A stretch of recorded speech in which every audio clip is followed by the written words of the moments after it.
The second composition that I want to create in After Effects is a full high-definition video composition with the pendulum arm and the clock swinging on it. I'm going to start with the Photoshop file, so I'm going to right-click in the project panel, select Import again, select File, select the clock PSD. I could bring that in as footage, flattened. I could bring it in as a composition, but this time I want composition retain layer sizes. Then I'm going to click Open, keep my layer styles, and now I have a 1280 by 720 pixel composition.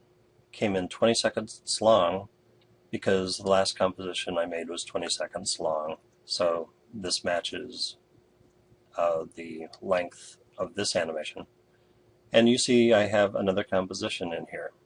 If I double click on the one called clock, we see it displayed in the composition panel, and we see a tab down here in our timeline panel where we see the time, 20 seconds long, and the three layers we have are clock,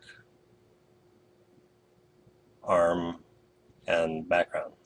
Now, because I selected retain layer sizes, you see that when I select a layer like arm, the anchor point shows up in the middle of it rather than the middle of the composition. Similarly, if I select clock, the handles for it are right around the layer rather than at the edges of the composition. The anchor point is in the center of that layer in terms of its trimmed boundaries. If I select the background, it is the full composition with the anchor point in the center. All right, so to set up the animation here for arm, when I rotate the arm, I don't want it spinning around its center. I want it rotating around a point up here. If I zoom out just a little bit, you see that I actually have an arm sticking up much further here. To move the anchor point, I'm going to use a special tool called the Move Behind tool. I'm going to type the letter A to display the anchor point for the arm. You see that it is positioned right there. I'm going to hold down the Shift key and hit P to also display the position. I have these showing so that you see exactly what the Move Behind tool does. If I click on the anchor point and start to move it, you see that it updates both the position and the anchor point. If I move this around, you see that both the position and the anchor point change when you move the anchor point. Okay, so I'm going to position that at the center of the rotation that I want. And now I'm going to display the rotation. And now you see when I rotate, it's rotating around the anchor point up there. All right, so now that I know that, I'm going to go ahead and zoom back in to fit. The next key thing is that before I actually do the animation, of course I want the clock to follow it along. To accomplish that, I am going to make the arm the parent of the clock. So there are a couple different ways of doing this. With the clock selected, I can select arm as its parent. The other way is under parent, drag this pick whip and select the arm. So that there are just two different ways of doing that. Now when I rotate the arm, the clock face is going to go along with it. So I'm going to set the rotation at the initial value that I want at time 0, and I'm going to turn on rotation keyframing. I get my first keyframe at 0. I know that I want it to come back here. Say every 5 seconds I want it to complete a loop. So I could go to the 5-second mark and I can kind of adjust it until I see the exact number here, or I can just select that and type in 500 and you see that it goes to exactly 5 seconds.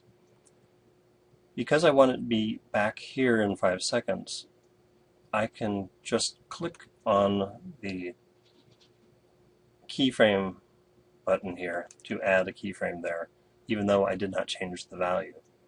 Normally the way you change values is by going to the time, here 2.5 seconds. It says 2:15 because there are 30 frames per second, so 15 is a half of a second. And I'm going to put in -45 for my value there. And here you see I have an animation 2.5 seconds going this way, 2.5 seconds going back. Now to get that to repeat, there are various ways to accomplish this. One is to select the keyframes and move to the last keyframe. You see that these arrows will take me back and forth between keyframes. So now I am at the last keyframe.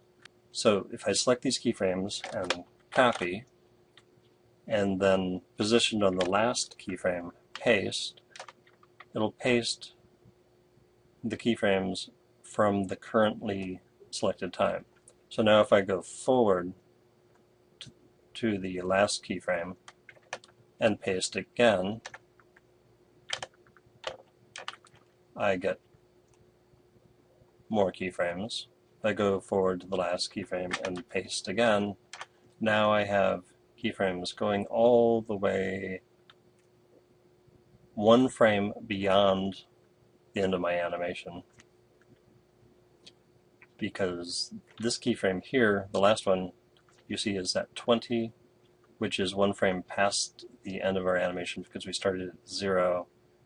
So the last frame of our animation is at actually 19 seconds and 29 frames. Right, so if I hit space and play, we see the swinging back and forth. Right, now there are a couple things I want to change. One thing I want to do is put the actual clock in here. This guy.